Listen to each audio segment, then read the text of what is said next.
Chapter 4, The Realities of Bipolar Disorder and the Illusion of Free Will. I know I'm not an easy person to be around. My bipolar disorder drags me through these brutal cycles, crushing depression, followed by manic episodes where my mind races, desperate for solutions. I can't always control how I react, and that scares me. Some days, simply surviving is the only real victory I can claim. In a philosophical sense, I no longer believe in the concept of free will, at least not in the way most people describe it. Trauma, biology, and mental illness shapes us in ways we simply can't choose to undo. If I had free will, I wouldn't have bipolar disorder. I would be married to somebody who actually loves me. I would be treated with respect and dignity from the people around me. I wouldn't smoke. I wouldn't wrestle with addiction or mental chaos. Addiction is actually a powerful example of how free will breaks down. It's not about weakness or bad choices. It's about how the brain, and once it's trapped, can only find balance through the very thing that's killing it. I absolutely hate that I smoke, but I also understand why I do it. It's a twisted form of survival, even if it's not healthy survival. Chapter 5, The Frightening Reality of Dissociation. There's something I've been struggling to face, something so disturbing that even acknowledging it terrifies me. It's a symptom I've been aware of in fragments, but only recently have I begun to grasp its full scope. I live with constant disassociation from reality. I've known for some time that I have complex PTSD, and over time that has developed into bipolar disorder type 2, which was really hard for me to accept at first. But at least with bipolar disorder, I can understand the framework, the swinging pendulum between depression and mania. But disassociation from reality? That's something else entirely.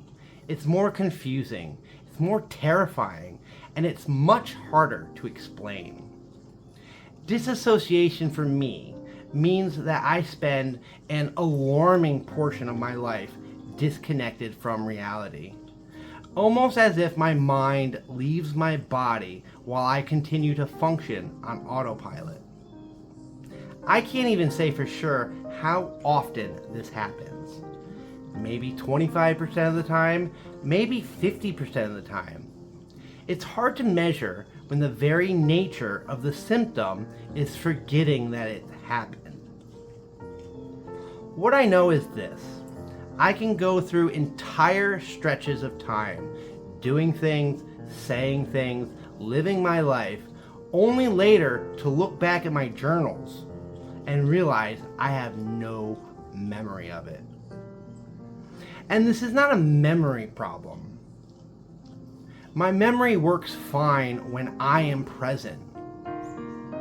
This is a trauma response. It's a coping mechanism that shuts off awareness when life feels too painful to process. It's like blacking out, but without drugs or alcohol. I'm conscious in the moment, but later it's as if my mind has just wiped the tape clean. Sometimes I wonder, what did I do last week? Where did I go? Did I say something I regret? I want to be clear about something. I'm not doing anything terribly dangerous, illegal, or harmful to others during these episodes. At least I don't think I am. And that's the terrifying part. I can't account for all of my time. I don't have control when my mind decides to pull the plug. I think that this disassociation is my brain's twisted way of trying to protect me, to shield me from pain. I also want to clarify that what I have is not as severe as DID, which is dissociative identity disorder, what people used to call multiple personality disorders. But it is on the same spectrum. I don't think I have alternate personalities. Instead, I just vanish for a while, mentally. And if it wasn't for my journals, I might not even know this was happening. Sometimes, when I reread what I have written, it scares me. I don't even recognize the person on these pages that I have written. And my first instinct is to just destroy it all and burn all the pages to erase this evidence. But I know that that will only deepen the denial. Chapter 6.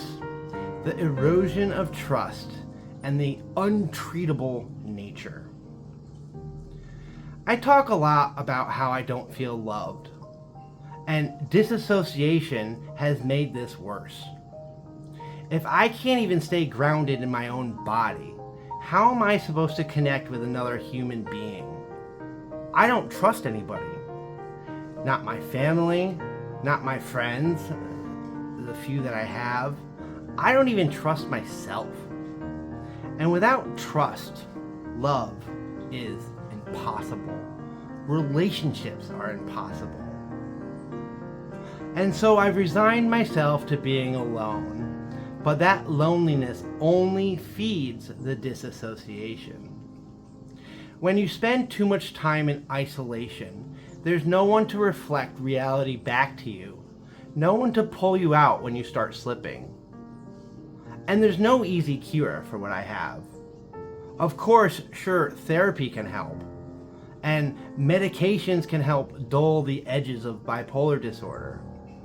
But disassociation is harder to treat because half the time I don't even realize it's happening. It's like trying to fight a ghost.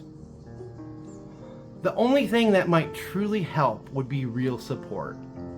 A stable, loving presence in my life. Whether that be family or a close friend, or ideally even a life partner. But I have none of that right now. And honestly, I don't see how I ever will. I'm just simply too closed off now. I'm too wounded. I'm too mistrustful. I feel like I've been permanently cut off from the normal flow of human connection.